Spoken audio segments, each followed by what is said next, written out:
On this episode of Action Film Face Off. Before I wish for your annihilation, any last words?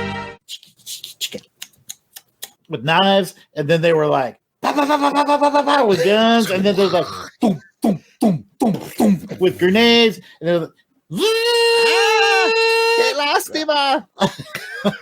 and then there's like, stick around.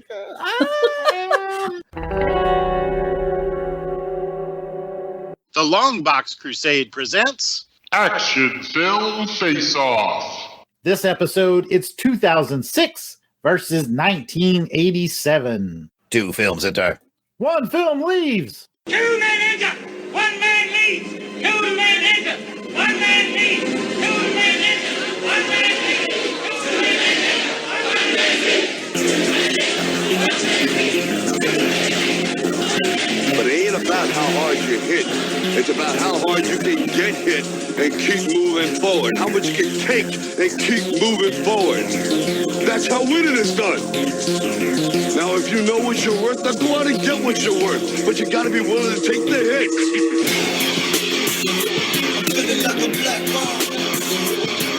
All right, everybody, welcome back to Action Film Face Off, the show where two random years are selected. My brother brings an action film from one of the random years. I bring an action film from the other random year. Then those two films do battle using a variety of criteria, and a champion will be crowned by the end of the episode. I am Jared Albrecht, the Death Probe, also known as Yard Sale Artist, and also known as Smoked Baloney. That last one's not true. My co-host is my brother Jason, the Weasel Skull. We are both military combat vets who take our actions seriously, but not too seriously. So let's have some fun on just a regular episode. It's been a while since we did a regular episode. It's our retro rewind. It's not a Halloween special. It's a regular episode. So welcome back to regular AFO, Jason. Gonna have me some fun now. Yes, indeed. We are going to score each of today's films on a scale of 1 to 10 in 5 categories. Those categories are the story, the overall spectacle, the best action scene, the hero, and the villain. And it's still not in that order. I don't know how many of these we've done, but we are not fixing it. And then there will be the deduction round where up to 10 points can be subtracted from the film's total for whatever we determine is the low point in the movie. You minus it. I'm just going to go ahead and admit right now, for years, Jason, years that I watched The Predator, and he was saying, gonna have me some fun, I was like, I just thought he was going crazy. And then I realized he's referencing the lyric from the Little Richard song they listened to earlier in the movie. I just put that together in 2022. 2022 is when I put that together. For all these years, I thought he was just crazy. Now, I mean, he was crazy. Anyways, speaking of crazy, let's introduce the sniper for this episode. She's back. She's bad. She can't wait to talk some more AFO with us. It is Captivating Kathy Bright, the MVP. Welcome back, Kathy. Hello. Glad to be here. I'm ready to talk some Tom Cruise and some Arnold Schwarzenegger. All right, then. I'm glad you are, because that's what we're going to talk about. Now, as a reminder, our sniper gets 1 point in each category. The sniper can sway the scoring by a total of 5 points. So that was crucial on Halloween, by the way. And it's been crucial before. We'll see if it's crucial tonight. Now, Kathy's been on several times, so I've brought one prepared question for her that should result in one short answer. And then Jason and I will decide whether she's right or wrong. Kathy, tonight we are going to feature The Predator, which stars Arnold Schwarzenegger. What's Arnold Schwarzenegger's best film? Terminator. I'll accept it. That's on my list of acceptable answers. I will too. I prefer Terminator 2, but Terminator is an acceptable answer. I'm a True Lies guy, but 100%. I figured you would expect me to say that Christmas movie.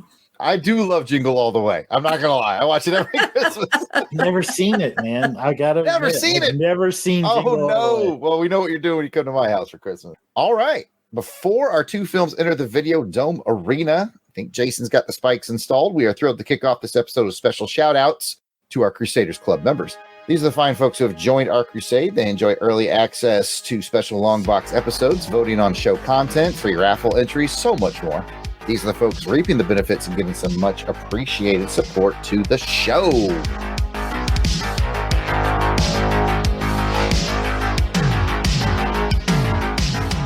Angelica Wolf. Oh, Auburn Elvis. blast it or stash it. Braxton Underwood. Clinton Robeson. Captain Entropy. Dave Collins, also known as Battlewagon. Ezra Gallo. Gary V. Gerald Green. Jason King. Jason Lady. Jeremy L. Jim Jarman, Jim Jarman, Jim Jarman, Jim Jarman. I hope you like Jim Jarman too. Joe Thomas. Dr. John Watson. Josh Strickland. Candace Ward. Kathy Bright, aka me. Mark Ross. Maxwell Traver. Miranda W. P.D. Devons. Paul Hicks. Rick from Jeff and Rick Present. Rob Morgan. Ryan Daly. Samantha Maney. Sean Urbanski. Spidey 67. Spreadsheet. Steve Cronin. Tim Price. Tony Pennington. And Toronto Cop. If we missed anyone on the list, we apologize. Keep in mind we record these episodes well in advance of release, so if you're a recent addition, we will add you soon. But no worries, you can just let us know we missed you by sending an email to contact@longboxcrusade.com. We'll get it straightened out. You might be asking yourself, how do I become a Crusaders Club member? Well, it's easy. Patreon.com/longboxcrusade for as little as $1 a month. You know, you used to be able to say for as little as the cost of a cup of coffee, but it's like for as little as the cost of a third of a cup of coffee, you too could join the Crusaders Club. It's definitely worth $1 a month. Well, thank you, Kathy. Come and check it out. Back to Jason. All right. Well, like Rowdy Piper's haircut, we've done the business part up front. Let's get to the party in the back and get back to the combat and learn a bit about the gladiators about to battle for your pleasure. This episode, I was assigned the year of 2006, so I selected Mission Impossible 3. What year did the randomizer select for you, Jason? Well, I got 1987, and I got Predator. Ooh, now that is a fine matchup, folks. Now, it's important to point out this isn't Jared versus Jason. We each had to select from our assigned year. I might very well like his selection better than mine, or vice versa. I honestly don't know. I'll have to see how the scores come out, because I like both these movies quite a bit. This is all about us discussing some beloved action films and coming to a consensus on which one is this episode's champion. Let's do a quick around the room of where we saw it. This is going to be an interesting one for me. I watched Mission Impossible 3 off my Plex server just a couple nights ago, but a couple weekends ago, I was in Baltimore for Baltimore Comic-Con, and Predator happened to be on TV, like it was 1988 or something, and I was staying at a hotel. It was on the hotel TV, and I watched it on television. So that was like you have to chunk it to the channel. You're like, chunk. yeah, it was very old school feeling, and I loved it. Let's go around the horn. Kathy, how did you see it?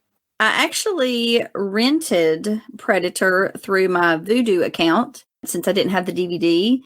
It had several, I believe, 8 featurettes that I could watch as well. Nice. And Mission Impossible, I have the same box set that I believe Jason and that sniper, I don't remember who it was. Was it Rick? Rick, I think. Yeah, it's the same box set that I have of all 5 of the first Mission Impossible movies on DVD.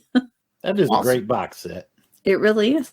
Jason. Well, similar to Kathy, I have the box set, so that's what I watched Mission Impossible 3 off of. And then I also have the Blu-ray of Predator, and so I watched that.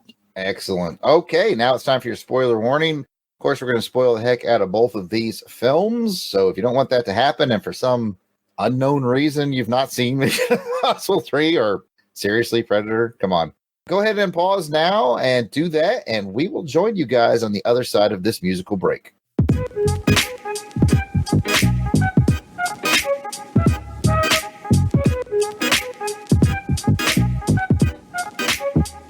Okay, you've been warned. Let's get into it. I'm going to jump in with some quick info on 2006 Mission Impossible 3.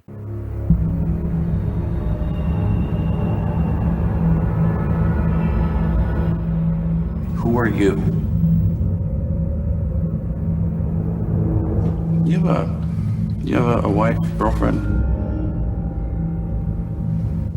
Whoever she is, I'm going to find her. I'm going to hurt her.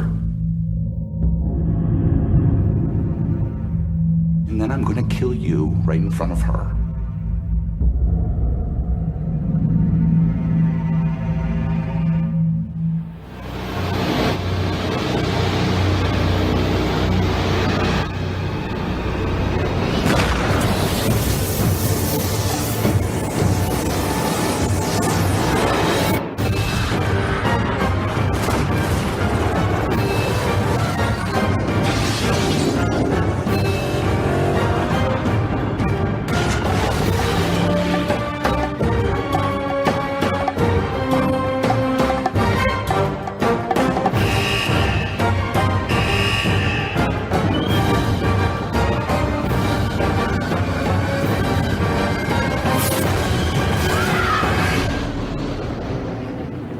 Welcome back, brother. Your cast and crew is as follows. It stars an up-and-coming guy named Tom Cruise, a little-known stage actor called Lawrence Fishburne, and a creepy-as-hell Philip Seymour Hoffman. It is directed by J.J. Abrams, and the synopsis goes a little something like this. You're just going to ride this out. You're going to do it, aren't you? I'm going to do it just like I did the last Mission Impossible. Here we go. Tom Cruise does Tom Cruise things. Something rabbit's foot. I think there was some kind of revenge mission for an agent that Ethan had trained. Luther was kind of awesome. There was a wedding. Pow pow. There you go. Sometimes I don't pay attention. I just watch the action scenes. I'm not sure it mattered if you paid attention or not. I think I wrote a very similar synopsis for Mission Impossible 4. I still love them, but sometimes I just get lost in it. Like I don't even know anymore what's going on. I think Delvin will be proud. I feel like that's how Delvin watches his movies. Anyways, let me do the interesting trivia. I got 3 nuggets for you, and here they are. Number 1. So the production could not do anything about the inquisitive crowds that was watching them while they filmed in Rome. So they actually set up a phony second unit a little further away from their primary unit and hired several girls in bikinis and older women dressed as nuns to pretend to be filming takes for the film, while the main unit got on with their business largely undisturbed. So apparently, bikini girls and nuns, the greatest distraction possible, I guess. Interesting trivia, number 2. And I really like this one. So lean in, put your headphones on a little tighter, everybody. After the success of Shaun of the Dead in 2004, Simon Pegg was asked whether he was going to pursue a Hollywood career, because up until then, he'd been pretty much doing films in England. To which he laughed and replied, "It's not like I'm going to be in Mission Impossible 3. And he was, which I think is awesome. And finally, Maggie Q had to learn how to drive for this movie. She'd never driven. She didn't know how to do it. And it was revealed in the DVD extras that while driving during the shoot, the heel of her shoe got stuck on the accelerator, leading her to crash her car lightly into another parked car. That's the movie magic, folks, because she looked like she was driving like a boss, right? But you know what? Same thing could be said for Pierce Brosnan. I once read an article about how his first shoot on Goldeneye, when he hopped in the car to take off, he stalled it out. So that's a bad omen right there. It's acting, folks. It's all acting. But there you have it, and I'll hand it over to Jason. No extra nuggets from Kathy? I have a whole list for Mission All right. Impossible. I'll go fix myself something to drink and turn it over to Kathy. Some of the nuggets that I found in my research. The house in the opening party scene was built to look like the house of J.J. Abrams, the director, which this is his debut directing a feature film. I almost picked that as one of my nuggets. This was his very first feature film direction. What a way to start. Also in this party scene is his oldest childhood friend, Greg Grunberg. I don't know if y'all know anything about that relationship. JJ calls Greg his lucky charm, and he is either mostly voice, but he has a cameo in 90 to 100% of all projects that JJ works on. He was the voice of Kirk's dad in the first Star Trek movie that JJ did. He's in all of his work. Maggie Q was trained by Mr. Jackie Chan. Nice. That's a good resume bullet. Tom Cruise came up with the stunt after him and Kerry Russell's character are on top of the truck. And when they do that really cool slide down the hood of the truck, Tom Cruise came up with that the day of filming. He loves new stunts. So he's probably like, with his high energy, hey, I got an idea. Let's slide off the front of the truck. And she was like, what? My God, it's going to be great. She actually loved working. I mean, I feel like he's very comforting. Like I would feel like you'd be very safe around Tom Cruise. I'd let him hold me, if that's what you're saying. I think you could cradle him like a baby. Just shh. It's okay, Tommy. In the movie, the postcard that Tom Cruise goes to the post office to get from the agent has the name H. Kelvin. That is the name of his grandfather, Harry Kelvin. And from what I understand, he uses that name somehow in all of his projects. The panda ring that they use in the wedding ceremony. Apparently, when he was in school, he actually got a panda ring for his girlfriend at the time, lost it before he could give it to her, and then spent about $25 trying to get the same panda ring out of the coin machine and never got another panda ring. So it was like pandemonium. Thank you very much. Okay, just a couple more. Ricky Gervais was originally supposed to play the role of Simon Pegg. I mean, I like Ricky, but no, I'm glad it worked out with Simon. Apparently, the casting call sheet said like funny British student. They had two. I thought this one was very interesting. One of the 5 percussionists in the film's orchestra, name is Emil Richards, actually played the bongos in the 1966 original theme song for Mission Impossible. Oh, cool. So the old Lilo Schifrin, they had a guy on staff. Oh, that's kind of cool. Mm-hmm. All the females in this movie, Kerry Russell, Maggie Q, and Michelle Monaghan, they have all voiced the character of Wonder Woman. I thought that was kind of interesting. Oh, okay. And this was the weirdest thing I found, that apparently Tom Cruise studied to be a priest before he decided to go into acting. Amen. All right, I'm done. And speaking of amen, is it my turn yet? Are you sure, Kathy? You sure you don't got anything else? I give the reins to Jason. All right. Well, I'll turn them back over to you here in just a minute. Well, I'll give you the rundown for 1987's Predator.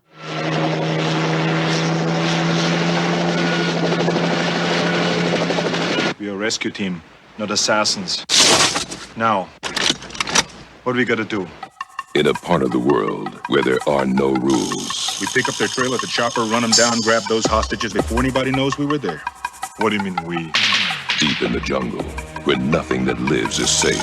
You lose it here, you're in a world of hurt. Showtime, kid. Knock, knock. An elite rescue squad. You're bleeding, man.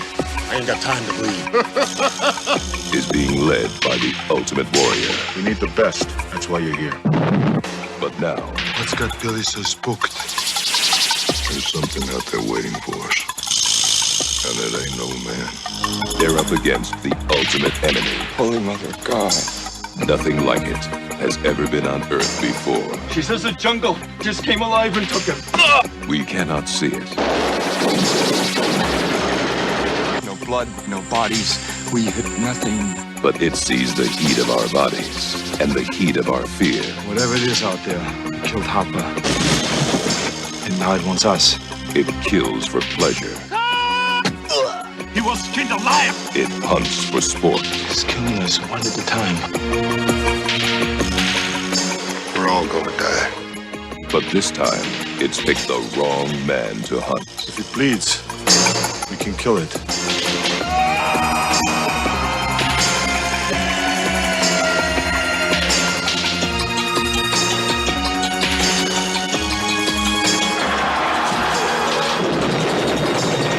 20th Century Fox presents Arnold Schwarzenegger. Predator. The hunt begins Friday, June 12th at theaters everywhere. Cast and crew included Arnold Schwarzenegger, Carl Weathers, and Elpidia Carrillo. It was directed by John McTiernan. The synopsis goes something like this. It's a rumble in the jungle as Arnold leads his team of highly trained mercenaries to rescue a U.S. cabinet member from a nasty band of Central American rebels. The hunters soon find themselves the prey, however, as an apex predator from outer space starts picking them off one by one. A lot easier to synopsis that movie than it is to Mission Impossible. It was pretty. Yeah, I mean, it was pretty simple. Yeah, this one came pretty quick. So my 3 pieces of trivia nuggets before I hand it over to Kathy. First one is the wardrobe department told Jesse Ventura that his arms were 1 inch bigger than Arnold's. So armed with this knowledge, he bet Arnold a bottle of expensive champagne that he had bigger arms than the Olympian. Jesse lost the bet and later found out that Arnold had played him by asking the wardrobe department to give him the false information. Nice. Oh, it kept going. There were a lot of pranks played on this movie. So Jesse got a bit of revenge, though, by making sure to get to the gym a few minutes before Arnold. He would then douse himself with water. And Arnold, thinking it was sweat, assumed that Jesse was putting in more workout time than the star. So he started getting up at 4 a.m. to make sure he wouldn't fall behind in the workout routine. And finally, and we talked about this one, Jared, the Predator was originally supposed to be played by Jean-Claude Van Damme. The suit weighed over 200 pounds, however, and it was so hot that JCVD passed out and quit shortly thereafter. The D stands for dehydration. So, damn, it's hot. Jean-Claude, hot damn. Jean-Claude Van Damme, it's hot. Oh, man. Kathy, anything to add to those three?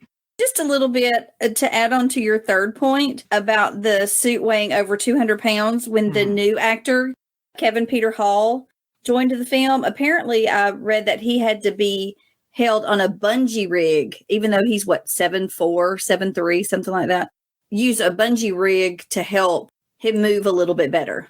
And I realized when watching this movie this week where I recognized him from. He was on a TV show called Misfits of Science that was on, I think there may have been a season of that. Okay. I want to say NBC, Courtney Cox. And yeah. Jason and I watched it as kids. I remember. I loved that show. I will say, Kevin Peter Hall, you can actually see him in this movie because he was on the helicopter rescue crew at the end. Right. Because Schwarzenegger. I thought it was amusing that Sonny Landham, who plays Billy, they hired a bodyguard to work with him, but it was not for him. It was for everyone else on the set because apparently he was known for being very violent and very short-tempered. So it was to protect other people from getting in a fight with Sonny. How are you going to be like angry person? Your name is Sonny. Good point.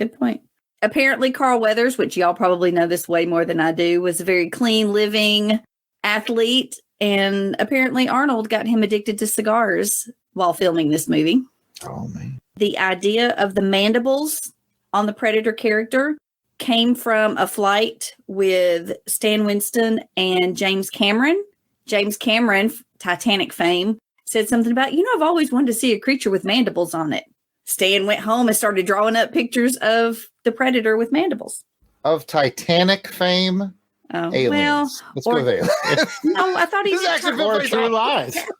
Terminator, didn't he do? Yeah, all these choices. This is actually no face off. You pick Titanic. Okay, I'm going to we'll say Terminator. Of Terminator fame. No, I'm leaving it in. I think it's pretty cool that, Jesse Ventura, a true Navy SEAL, and Chavez is his last name, the guy that played Poncho. He was apparently a Vietnam vet, so I thought that was pretty interesting. I did not know that Jesse the Body Ventura had military service. That just is awesome to me. I think he still has the record for one of the deepest dives. Oh, wow. That's cool. I didn't know that. His respect meter on the rise for me. And that's all I got. And now that we have the basics on today's contestants. Ladies and gentlemen, Test your might.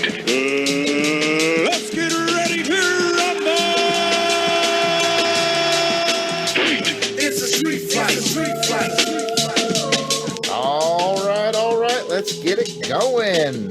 Right before we get into our official rounds, I will remind you of Match Game. We have 2 films with 5 categories, which means Jason and I could match up to 10 possible times. Play the game within the game and make your guesses now. How many times are we going to match?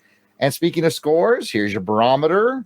Just in case this is your first episode, welcome. If it's not, everybody else knows this by heart, but a 5 means it's average. It's okay. Something you'd see on a decent made-for-TV movie. 6, 7, 8, 9, 10. Man, you got yourself a pretty good movie. 4, 3, 2, 1. You got some things to work on. And with that out of the way, let's get into round 1. The disease, on the cure. Round 1 is the story. How engaging or original is the story? And we will start with 2006's Mission Impossible 3. We will start with Jason. I think story for me was probably the weakest part of this movie. Not saying it was a bad story by any stretch of the imagination. It's good. It's not going to get a 4, 3, 2, or a 1, so don't worry about that. As I reflected upon it, the opening was very strong. I liked where they were going with it. And then we kind of detoured into this marriage thing, which I didn't care about. I didn't really feel invested in.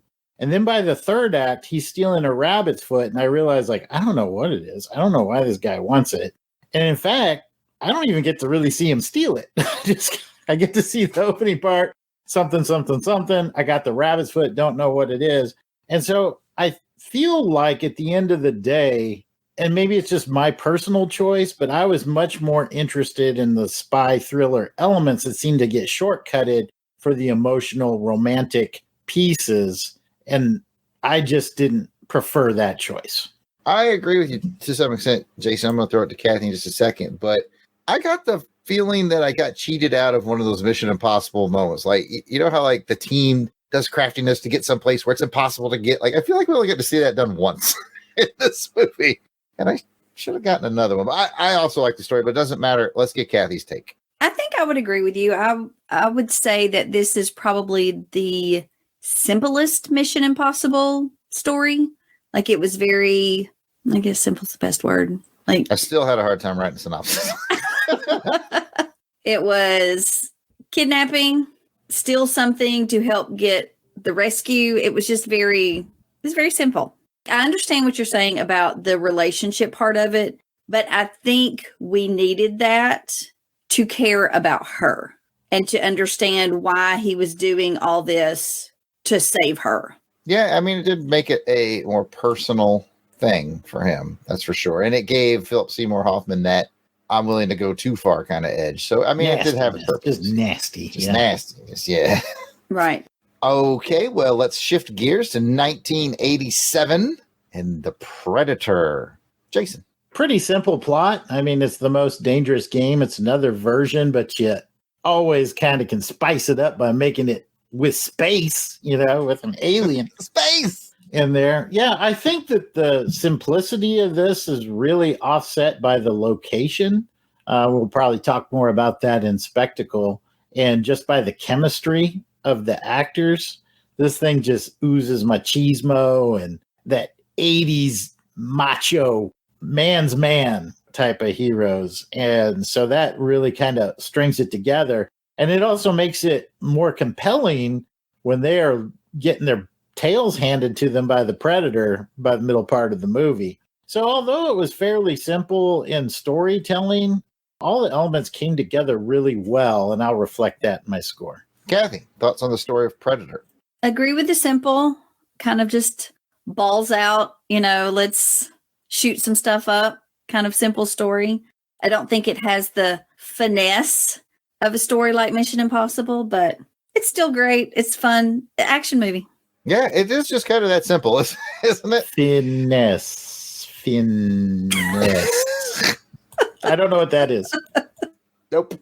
I couldn't help but notice when I was watching it. I watch a lot of bad movies because I'm into Mystery Science Theater and riff tracks and all this stuff. And I love bad movies from the 80s.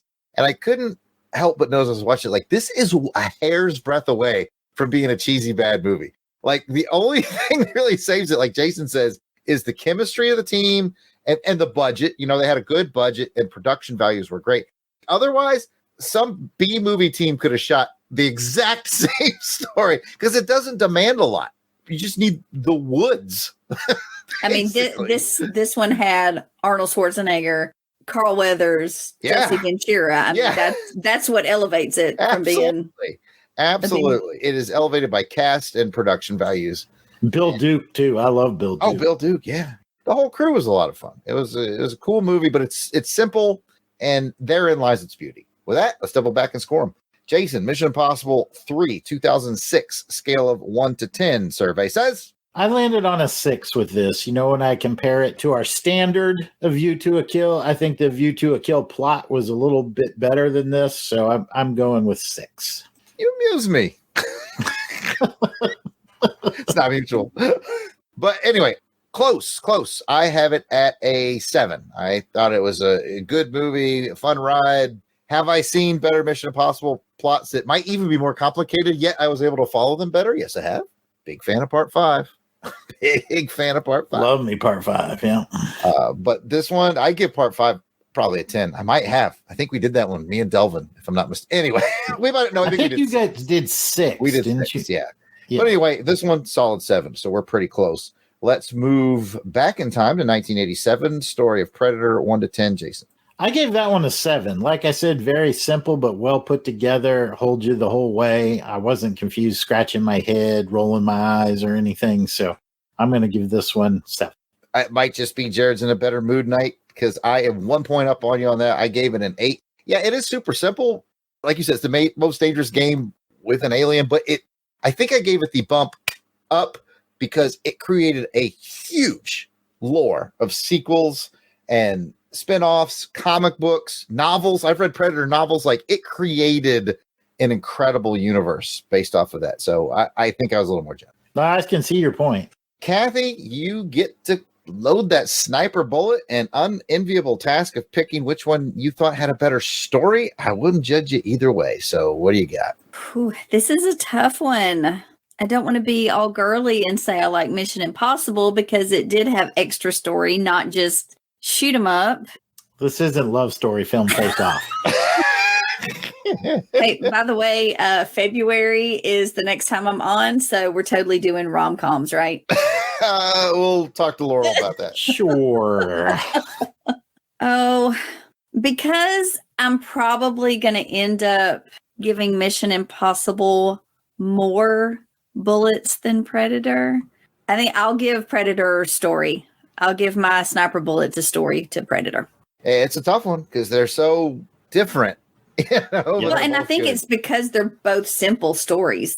There's nothing complicated about the plots in either one of them. So fair enough. That's the end of round one. I'm going to kill them all, sir. All right. Well, that makes it my turn in round two. And round two is the hero. How compelling is the hero or the team of heroes in Predator's case and in Mission Impossible 3's case? How much do you like them? How much do they carry the film? Do they make you roll your eyes or they keep your eyes glued to the screen? And Jared, we'll start with you for Tom Cruise and team in Mission Impossible 3. We've established on previous episodes of Action Film Face Off that I'm an Ethan Hunt fan. Is he in league with James Bond? Not quite, but he's close. And you get close, and then you add in Luther, who is just a staple of the franchise, and it's just a smile on your face every time he shows up. Then you add in, this is the first time we get Simon Pegg, which he just improves it as it goes. Those are really good standouts to add to, because Mission Impossible is always meant to be a team thing, even though they didn't do that a lot in the first two. It gets better and better as the series goes. So the team is really coming together nicely with Luther and Simon Pegg's character. And I just want to give a quick shout out to something I noticed watching it this time. And to be honest with you, I think this is only the second time I've seen it because I didn't have a good memory of it. But I want to give a shout out to the character of Tom Cruise's wife there at the end, because he has to tell her in the span of about 30 seconds how to operate that pistol. And she remembers, she's capable, she does what she has to do. And she was not a movie damsel. She was there in it with him all the way. And I thought that was incredible. So I want to give a shout out to her in that moment. The other folks, Maggie Q and generic guy. Other guy. Oh, no. Don't you dare, Jonathan Rhys Myers. Sure. I have no idea who he is. Sure. All right. They were fine. But those really grabbed me. And I just want to give a shout out to our boy Tom Cruise, just an incredible actor.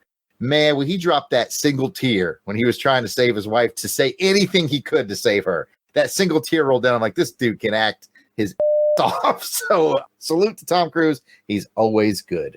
Yeah, I'm glad you mentioned that scene. I thought that was a brilliant piece of acting because he went through a whole range of emotions to trying to play it cool, like, hey, I'm the professional spy. I can lie my way out of this, to, oh, I'm going to threaten you. Now I'm enraged. Now I'm desperate trying to get out of there. And then, like you said, at the end, just that single tear because he's like, nothing is working. It held me. I've seen the movie before, and I was like, how's this end? I've seen it once before, and I couldn't remember how we got out of it either. Right. Yeah, I agree with you. Congrats to Tom for that performance. Kathy.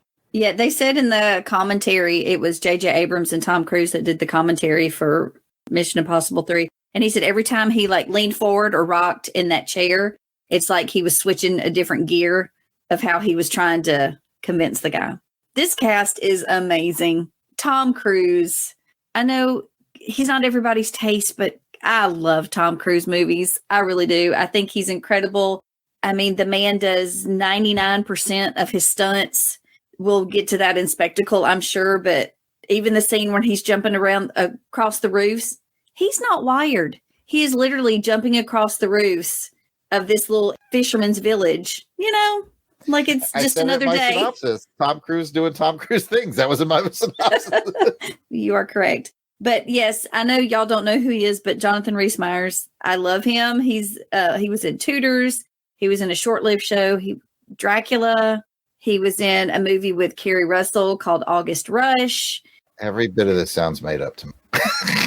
It's not, but I love Kerry Russell. I think she did a great job. I think this was her first action role. I think she did great as the other spy. She was good. She looked like she'd practiced her craft. Yes.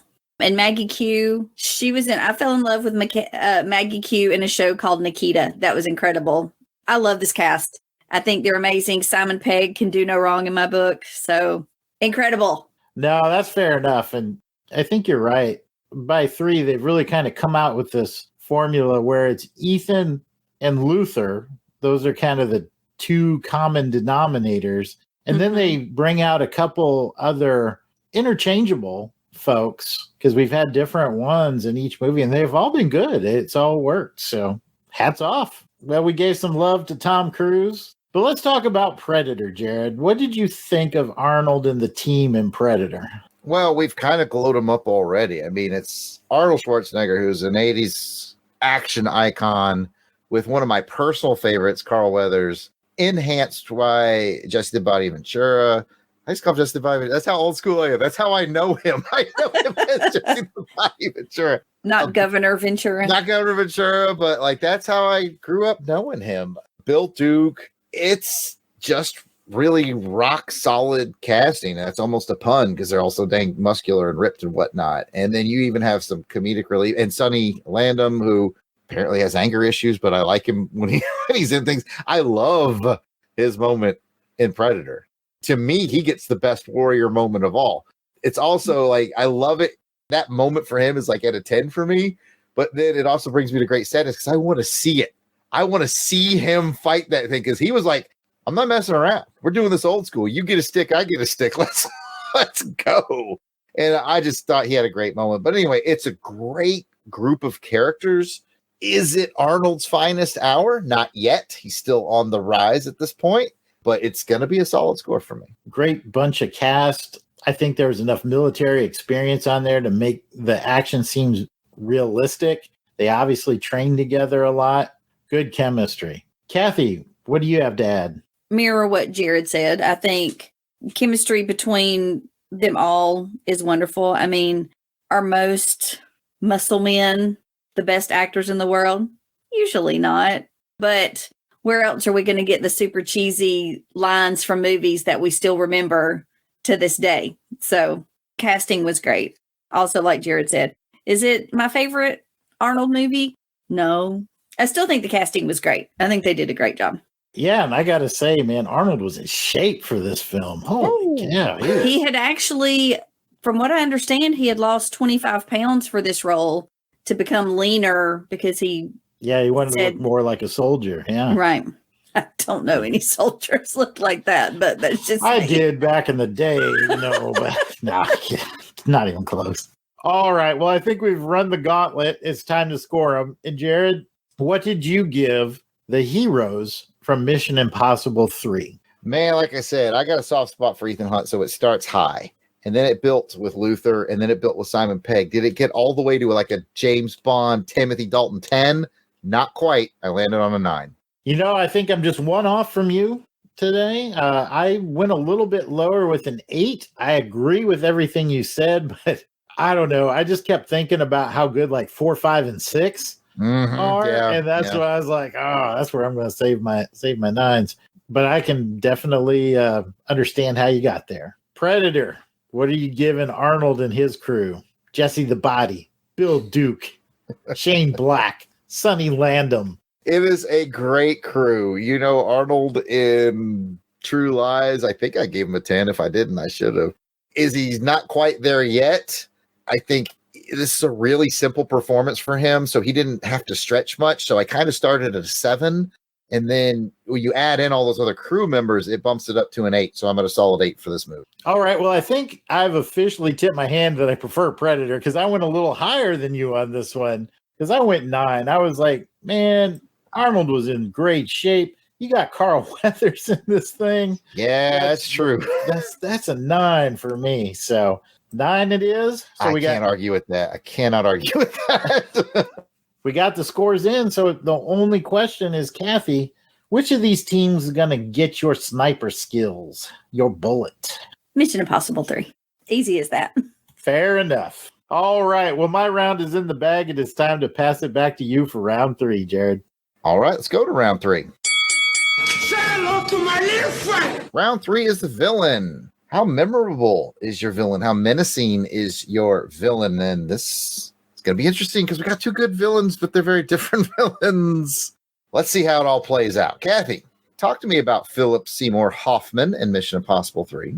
First of all, I'm going to say I'm honestly very glad it was him instead of Kenneth Branagh or Sylvester Stallone, who reportedly were up for this role as well. But I will broker no negative talk about Sylvester Stallone on this podcast. No, I don't. That's not a negative against Sylvester Stallone, but I just don't know that he could have the nuance that Hoffman gave this film, because he was creepy, and I believed him when he said what he was going to do to Ethan's wife. Like, I bought it. He wasn't a fighter. He was a thinker. And to me, that can be even scarier because you don't know what they can plot and what they're going to do to destroy your mind as well as your body. Yeah, it looked like he was thinking about which end of the buffet he wanted to take on first. Yeah, he wasn't a real physical match, but like the way, like Kathy said, his nuance, which is a good word to use there, Kathy. I think it was really incredible because the vibe he gave off to me, and I'm going to quote Street Fighter the movie, where Raul Julia goes into that speech about, he's talking to Chun-Li, and he says, that was the day that I changed your entire life, burnt your village, killed your father. That's what that day was to you. And to me, it was Tuesday. That's the vibe he gave off. Like, I do this on the regular. You're nothing to me. You're nothing to me. That's the vibe he gave off. Anyway, Jason, talk. Yeah, I think Philip Seymour Hoffman was probably one of the best choices for this role. Kathy nailed it, and I liked your spin on it too, Jared. I didn't really think about it like that, but hearing you tell it, I was like, yeah, that is it. Like, he's like, you're nothing to me. Even the revenge piece was just really business. Like, this guy came into my life, kind of pissed me off. You know what I'm going to do? I'm going to get revenge, and I'm going to make this dude do my dirty work and get this rabbit's foot, whatever that was. Yeah, I think he even said in part of the movie, it's the only reason he did what he did was just because of how Ethan Hunt treated him in the scene in the plane. Yeah. When he had him held out the bay door.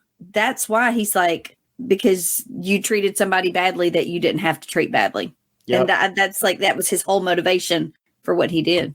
Yeah, I thought he was very cool under pressure too during that rescue scene when they come to get him out of the van, and just his presence. I guess presence would be the best word I would use to describe it. One thought I had before we move on to Predator while I was watching Mission Impossible 3 was Tom Cruise is just a wonderful good guy, and I think I've only seen him play a bad guy once, and that was in Collateral, and he was good at it. And it made me want to see him cast in a James Bond movie as the villain. I think that would be awesome. I want to see Tom Cruise play a Bond villain. I mean, just picture him in your mind playing maybe like the GoldenEye role that Sean Bean did, like going fisticuffs toe-to-toe. Man, I'd pay double to see that movie. That's a good point. Yeah. But I don't know, like, at one hand, I'm like, I don't know if he could play a villain, but on the other hand, I was like, well, he did Collateral, and he was good. Yeah, I mean, he was good in Collateral. I mean, we're not reviewing Collateral, but while we're on the someday we will. Yeah, I mean, he looked imposing, and it's like, yeah, he was a bad guy and he was a villain, but kind of like you were saying with Philip Seymour Hoffman, it's just Tuesday. I was gonna say, I feel like, because I do remember that movie now. It was just business to him. Like, I think he was it Jamie Foxx? Is that who was in it with him? Like, he was super nice and cool to him and very matter of fact. And it was like, oh, yeah, that's just what I do. I'm going to go assassinate somebody. And I just need a ride, man. Anyways, we've got a little far afield. Let's get back on track to Predator 1987, a villain that launched a franchise. Kathy, thoughts? This is hard. I mean, I guess monsters are villains. But to me, when you say villain, it's more something that is planned or an action, whereas to me a monster is just their nature. Right. So, they don't even like fit into our society. So they can't even really be judged by our rules. Right. You know? So, I mean, even though technically the Predator is the villain in this, it's just different for me. I don't know. I don't know if I'm making any sense or not. It does make sense because, like, as we learn, especially in the sequels too, that they are creatures of honor. It's just something that we don't understand more so than anything. I'll let Jason talk. I get where Kathy's going with it because even though it is the antagonist in the movie, the Predator is there on a mission, and it's like a cultural mission. You get the sense this is a warrior society, and they are actively searching out through the cosmos races they can pit their skills against for no other reason than that's what they do. Our Predator finds what they're looking for, and we learn that he has a code. If you're not a threat to others, if you're not warlike yourself, he's not going to mess with you. And so there's something intriguing about that concept as well. And we see that as a common theme, I think, throughout the whole franchise. To be honest, I'm not sure I've seen them all. There's a bit of fade for me as well. Yeah. So, and I feel like it's very subtle in the movie when he kicks the gun away from her. I think that's when you're supposed to notice this Predator's going after combatants. That works. That's not armed combatants. But anyway, I think that's what we're supposed to pick up on is that if they weren't a threat, then he didn't bother with them. Yeah, and I'll just wrap it up by saying I think this is one of those villains that reached icon status. Not only is Predator in several movies, but we've also seen him in the comic books, taking on Batman. We've seen him in fan fiction. He's an icon at this point. I do want to piggyback on a little bit what I was going to say when you were talking about, he's a warrior. That's no different, I think, than a lot of these other countries, these tribes that go on a wild boar hunt to prove that these young men now can become men of the tribe. How is that any different than, because this is an alien, we're supposedly beneath alien races. So how is that any different than what we would do in a circumstance? Fair point. Except we're the boar at this point. We'll stop being boring and take the reins back. I was just about to say a similar joke. All right, let's score these suckers. Let's go back to Mission Impossible 3. Philip Seymour Hoffman, man, he gave a good performance. Scale of 1 to 10. I'm guessing it's 7 or higher for you, Jason. What do you got? Yeah, I had to ask myself, was this better than Christopher Walken in A View to a Kill? Sir, nothing is better than Christopher Walken. No, but it matches it. So I'm giving it a 7. Clearly, you forgot my caveat that the only thing in A View to a Kill that gets a 10 is Christopher Walken. Yeah, that might be screwing up my rating a little bit. But I gave him a 7, and I'm going to stick with it. And once again, Good Boo Jared has got him at an 8. I gave him an 8 because remember we did Mission Impossible 4, and I couldn't remember the villain, and I can't remember him now. I can't either. Yeah. It was so some Russian general guy. As I start going through the Mission Impossibles and I think of the villains, this is a standout. This is a standout villain from the franchise. So I gave him an 8. That's fair. And let's go over into the Predator territory. He's iconic. He started a big thing. What's that mean to you? It means a 9 to me. I mean, when you hit icon stats, you're talking 9s or 10s. 10 to me is like a Darth Vader. Is he like Darth Vader? No, but he is a 9. First Mama match game of the episode. I also have him at a 9 here, and I had the same line of thinking. And I actually thought, is he Darth Vader? No. Is he Hans Gruber? Not quite, but he's a 9. Kathy, you got a lot of love for Philip Seymour Hoffman, and he's going up against an icon. Again, an unenviable position. I won't judge you either way. What you going to do? I think I'm going to have to go with Mr. Nuance. I mean, I love the Predator character. I even have a little mini Funko of him because it is with and without the mask. But I think just because that character is, well, he is still planning things because he understood that it was a trap that Arnold had set up for him. So his head is in the game as well. But I think he was just one track minded. I think Philip Seymour Hoffman's character was much more devious, broader character. With that, I'm going to go with Philip Seymour Hoffman. I don't remember the character's name, but the villain in Mission Impossible 3. All right. Well, like I said at the front, big part of this category is how memorable is your villain, and he's memorable. And that's the end of round 3. So over to Jason for round 4. Now, this really pisses me off to no end. I get round 4. This is one of my favorite rounds. It's the spectacle. And we're talking spectacle. We're talking the stunts. We're talking the effects. We're talking the cinematography. We're talking the score. We're talking the soundtrack. All of it. Put it in a blender. Mix it up. How's it taste? And Jared, what kind of flavor are you thinking for Mission Impossible 3? This is some flavor right here.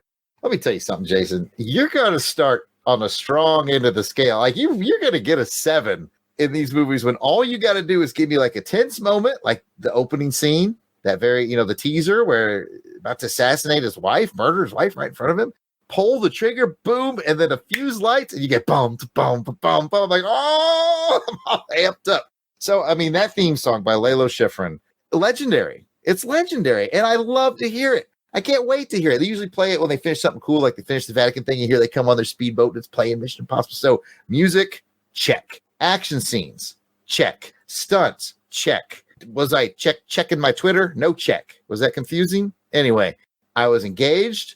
It is Mission Impossible as it needs to be. Yeah, there was some slight divergence into the romance territory where they tried to layer the character. I get what they're doing. But there was no shortage of action, suspense. It's going to get a strong score. All right. What does Kathy think of the film Mission Impossible 3 in terms of spectacle? Yes, and yes to all of that. Like he said, that opening scene and the gun goes off and then you're like, wait, what happened? What? And then it takes us to this nice, quiet, soft moment where he's with this person. And then the twist of that was not her that they shot and killed. And as we talked about, the stunts are incredible. The way it's filmed, it's just incredible. It's Mission Impossible. I love Mission Impossible. Yeah, Tom Cruise don't make no non-spectacle movies. When yeah. Agreed. No, that's some quality stuff right there. Well, I think we've got some love for Mission Impossible 3. What about the spectacle for Predator, Jared? It's there very similarly, but very differently. Dun, dun, dun, dun, dun. That little score. I don't remember who did it. I want to say Michael Kamen, but that's my answer to every score movie of this era. Whoever did it, it was really good. Like, it's memorable, it's simple, and it fits. Like, the music really fits. It's very tense, I was going to say south of the border, but I don't want people to think that it's like it got a mariachi sound or anything like that, but like very jungle, I guess is what I'm trying to say. So, that's where I always start is with the music. And then as far as how it's filmed, it's John McTiernan. I mean, we're talking about the guy who filmed Die Hard and the guy who filmed Medicine Man, which took place in the Amazon jungle. So you just mix those two things together. Yeah, so he knows how to film jungle. He knows how to film action. It's compelling all the way. The effects are 1987 effects, and they still hold up. Like, everything still looks pretty darn good. That weird way the Predator looks when he's cloaked. And again, it's a movie that is briskly paced. It doesn't feel like it overstays its welcome. A lot going for it. Is it Alan Silvestri? Probably. Yeah, he was definitely, that sounds right. Yep, Alan Silvestri. All right. So Jared likes Predator. A little different than Mission Impossible 3. Kathy, what do you have to add here? It may be a little too simple spectacle-wise for me. Too simple. It's boys with guns in the woods shooting up. Taka. Which is not a bad thing if you're in the mood for that. I like the way it was filmed. I didn't notice the music in this as much as with Mission Impossible. I don't know if it was just not as boisterous. I just didn't. It's not iconic, like, right. But it's atmospheric is the word I would use. Yeah, the music usually goes by me, but I've seen it enough times that I can hear the soundtrack in my head now as I'm playing the scenes over in my mind. Mm-hmm. And I think I know we're not comparing it, but just when I think about Predator versus Terminator, it doesn't do it for me like Terminator does with all of those things. So I feel like I give it a little bit lower props than I would if we were talking about Terminator. No, that's fair enough. All right, let's score it, Jared. What are you giving the score for spectacle from Mission Impossible 3. When it comes to Mission Impossibles, I say this, I think, every round. Most things start at a 7. When it comes to spectacle, work their way up. And this one was pretty strong. There was a lot of good action scenes, which you're going to go into in a minute.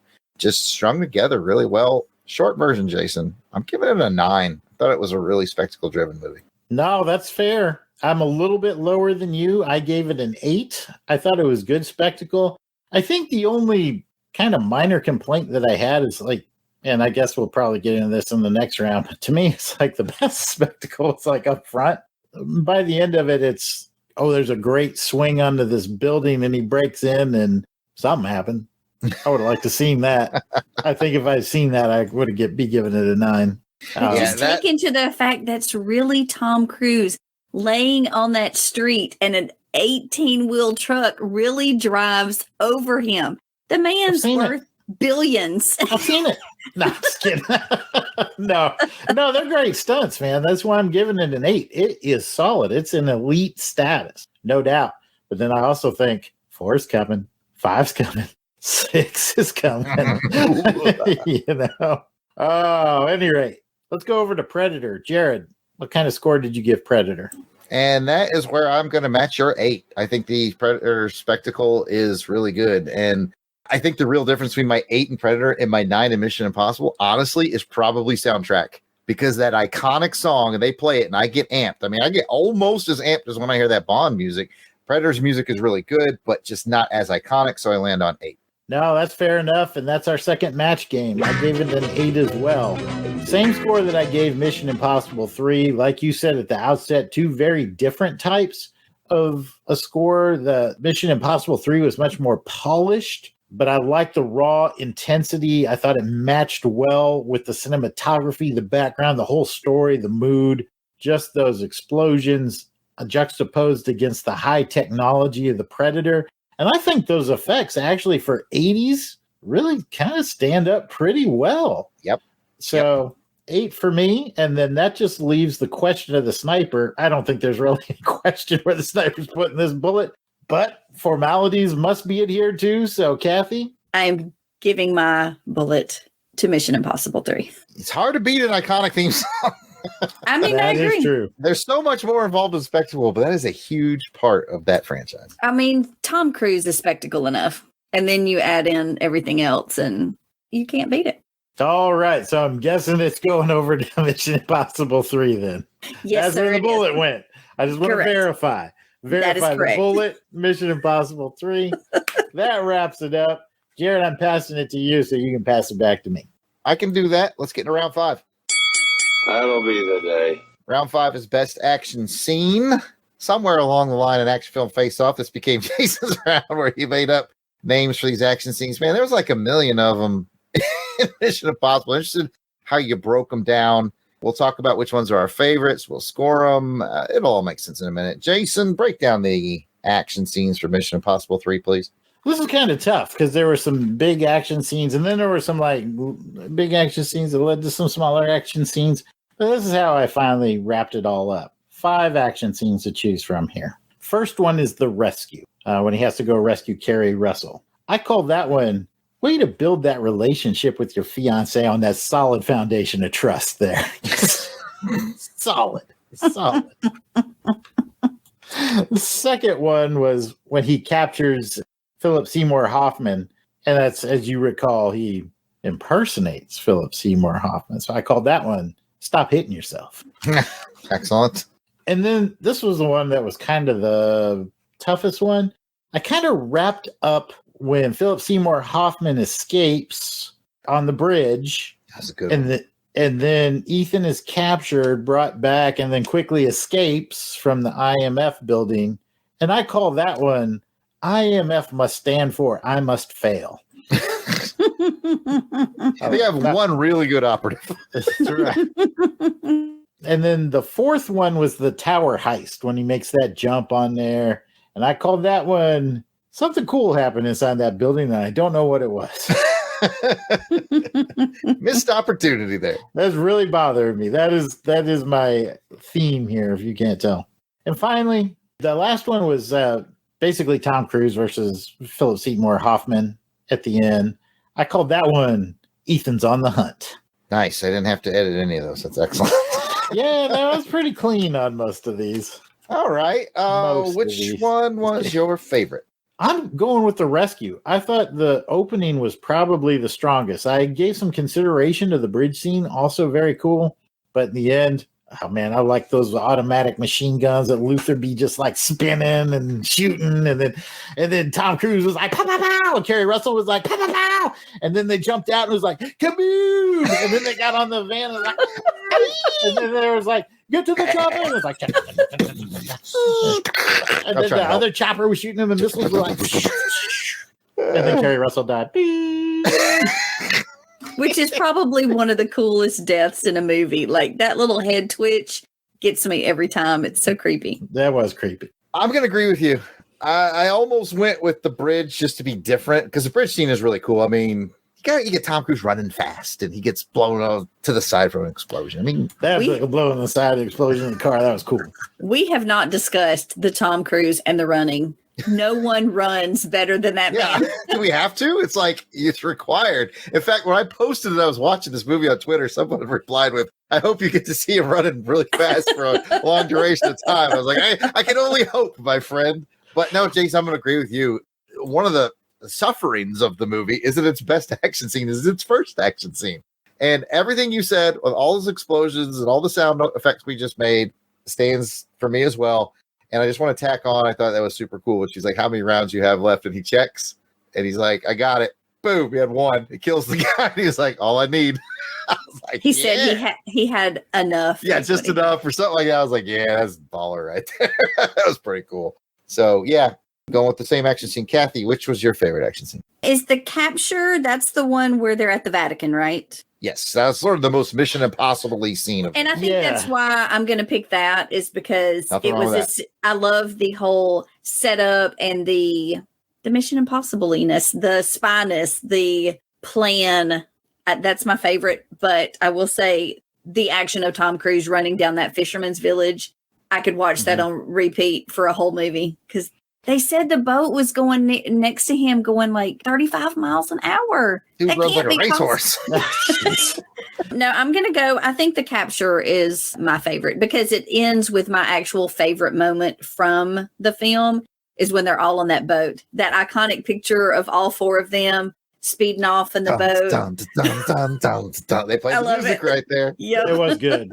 I agree. And I think that's probably the most traditional Mission Impossible moment in the film. And that was one of my criticisms in that last piece. I really wanted to see them outsmart Philip Seymour Hoffman. And I thought that was kind of a missed opportunity. Just my thought.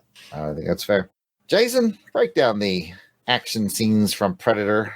Well, similar. I found 5 action scenes here. The first one I called rescue, and I put rescue in quotations because I know they didn't rescue anybody. No, they killed a lot of people, but I don't think they rescued anybody. Well, that's why I said, I call this one, someone shot the hostages like 100 times.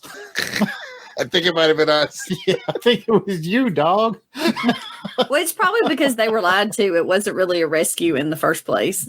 Well, it was like, your guys are the best. And what? I mean, blowing stuff up. Yeah. Yeah. Right. So anyway, the second one, I kind of lumped Hawkins and Blaine together as the first Predator kills because they kind of die pretty close. And the Hawkins one wasn't really enough in my mind to justify it as an action scene. But the Blaine one I thought was cool because that's where Mac picks up the big Gatling cannon and just blows the whole woods apart. I called that one time to put old Painful in the bag. That was my reference to Jesse the Body Ventura. Good work. Okay, just okay. Third one, also clumped together Dylan and Mac, the dispatch of those two. I kind of also figured in when they tried to capture the Predator, and then that kind of led to Predator escapes and then kills Dylan and kills Mac. And I called that one, he seems to have an invisible touch, yeah. He reaches in and shoots off my arm. Because he was invisible. Yeah, I got it. Okay, got it. All right. Then the next one, this is number 4, is the Run from the Predator. So this is when everything's going to crap and Arnold's got to go over the waterfall and everything. But there's a part in there where he also gets shot in the arm by the Predator. And I can't help but notice when Carl Weathers gets shot in the arm, his arm gets blown clear off. But when Arnold is like little tiny, so I called that one, my arm is too massive for you to hurt me. But props to Carl Weathers' arm. It was still shooting detached from his body. It was still going strong. And I know everybody's going to say, you could have just said disarmed him, but it's just too obvious. Too obvious. Or he was in the army, you know. Okay. All right. You're on a whole other level. Beneath you. All right. So last one, Dutch versus the Predator or Rumble in the Jungle. You could choose either Rumble in the Jungle or Impaling an Alien. All right. With all those done, what's your favorite? Again, similar to Mission Impossible 3, I'm going with the first one, the rescue, man. They were just, okay, once again, they were like, with knives, and then they were like, with guns, and then they were like, boom, boom, boom, boom, boom, with grenades, and they're like,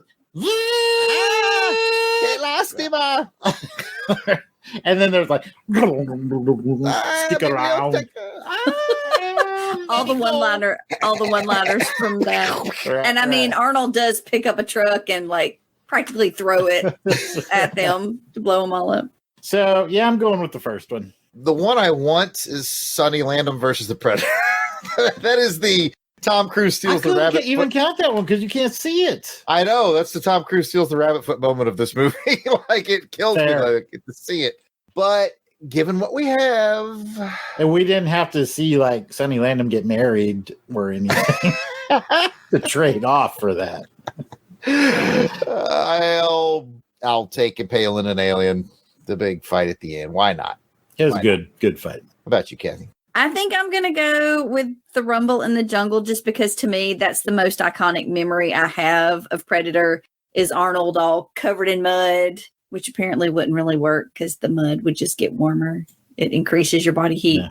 But anyway. I do like that scene where he like raises the charges like, ah. Exactly. Yeah. I'm going with Rumble in the Jungle as well. Okay, now we just got to score them. Let's go back to Mission Impossible. Jason, you and I both like the opening scene. You liked it to the tune of? An 8. We're definitely in elite status. Best is yet to come, but this is very solid. Match game number 3. Also have it at an 8. Over in Predator, I like the final battle. You like the initial battle. What's you scoring it? I gave it a 9. Obviously, some nostalgia points there, but it is a good battle. I love it every time I watch it. Oh, come on. Jesse Ventura with Old Painless? Oh, that's so awesome. So great that they had to bring it back in Terminator 2. Man. So, yeah, you definitely have the nostalgia bump on this one. I gave the final battle a 7. I give probably the one at the beginning a 7, too. To me, they're very good and capable action scenes, but there's nothing terribly special about them. I'm sorry. Kathy, all we have to do now is you tell me which movie had better action scenes. Terminator. Technically, I think that's correct, but it's not on the ballot. I'm going Mission Impossible 3 because to me, even Tom Cruise's running is more action than 75% of the Predator. I just feel like there wasn't as many action scenes in Predator to me as there was Mission Impossible, even though y'all said there still wasn't as many in Mission Impossible 3 as 4, 5, and 6. I still felt like there was more. It's definitely, there's a lot packed in there. I won't fault you. Although I did love I loved when the Predator, when he ripped the skulls out with the spine included, and that was pretty creepy, but that's creepy, but cool, yeah. So Mission Impossible 3. Well, that is the end of round 5. Put the knife away and shut your mouth. I guess that just leaves me in the deduction round, the round for the ridiculous, where we can take some points off of either film for anything that we found lacking or so awful it's distracting. Jared, are you going to take any points off of Mission Impossible 3? I am going to deduct 1 point from Mission Impossible 3. I'm a helicopter guy. I grew up around helicopters. I don't care how good pilot you are, that UH-1 ain't outmaneuvering that AH-1. That thing's going to get shot down with some quickness. Yeah, that's fair. He like juked the windmills, but the AH-1 couldn't do that. Nah, boo. No. Yeah, that's fair. Okay. Well, I thought about taking some point off for the rabbit's foot, not telling what it is or anything, but I think I already addressed that in the story. So I'm not going to take any points off of Mission Impossible 3. Not even for Impossible Mission Force. That's what the IMF stands for. Yeah, I don't know. I mean, but that's at least it's what it stood for in the TV show. I mean, they just were honoring its roots. Is it corny? Yes, but it is what it is. I'm not going to knock any points off. I don't think, did we talk much about Lawrence Fishburne in this movie? Should he get an extra point for that? Because I love him. He's amazing. He is good. Kinda, but like on the flip side of that, just plot wise, it was like they're trying to set him up as he was the bad guy. We're like, no. We all know who the bad guy is. Billy Crudup, of course. I see you over there, Crudup. Crudup. Predator. Are you going to take any points off of Predator? What am I, a communist? No. This is America in the 1980s, son. This is the greatest movie of all time in 1987. I will say the general guy was a bit old. Yeah. He was a bit old there. Yeah, he still gave a solid performance. So, yeah, I'm not going to take any points off either. All right, Jared, I think that just leaves math. Yep, that's the end of our official rounds. Okay, folks, don't worry if you haven't been keeping up with the math at home. We do that for you here at Action Film Face Off. As a quick reminder, match game was only 3 this time. So if you're on the low end of match game, you were probably on it. 3 matches for Jason and I. Sniper bullets, man. Kathy gave 4 bullets to Mission Impossible 3 and 1 to the Predator. And looking at the judges' scorecards, the winner of this episode of Action Film Face Off with a score of 83 to 81 is the Predator.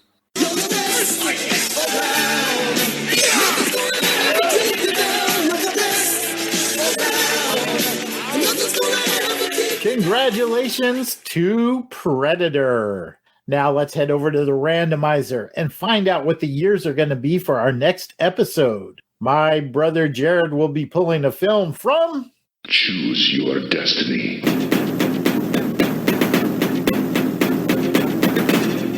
2008. And I will bring a film from... Choose your destiny.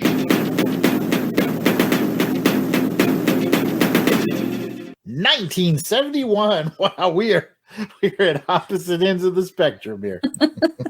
What will those films be? Well, we're going to tease them on social media for those of you who want to watch before listening. And we're thinking of you, Dave. Or you can tune in next episode to find out. Until then, I'm Jason Weasel Skull Albrick, and you can find me on social media at Weasel Skull on Twitter or at Jason Albrick on Facebook and Instagram. And you can find me, Jared Albrick, the Yard Sale Artist, a.k.a. Death Probe, at Yard Sale Artist, Twitter, Facebook, Instagram. It's all at Yard Sale Artist. You can check out my artwares at www.theyardsaleartist.com. Kathy. You can find me on Twitter and Instagram and YouTube at AUKathy2418, and that's Kathy with a K. All right. Be sure to check out all the shows under the Longbox Crusade umbrella by subscribing to Longbox Crusade on Apple Podcasts or Google Podcasts or whatever podcasts there are. I'm not going to redo that line. Just check it all out. Look for Longbox Crusade or go directly to www.longboxcrusade.com. If you want to send us questions, comments, or any of that kind of stuff, you can hit us up on social media at Longbox Crusade on Twitter, Facebook, Instagram, or YouTube. Or, of course, we have our own dedicated Twitter channel, which is at AFFO Podcast. You can chat with us there as well. But we'd really love to hear from you, make you part of the show. And how do you do that? Leave us a voicemail, 707-532-5269.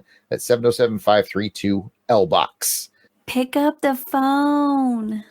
There we go. Thanks for tuning in. We appreciate you listening. And until next episode, keep your head down. And your knuckles up.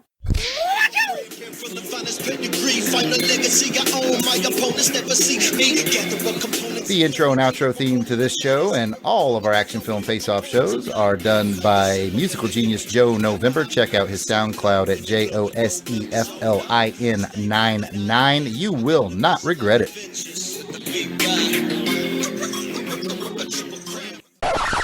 character's name? Owen? No, Owen, Ethan. Otto. Yeah, well, Oh, you're talking about Ethan. yeah, Okay, gotcha. it was something with a D for These nuts. These He beat you to it. cutting it all out, except I will use that these nuts joke in the outtake. Thank you.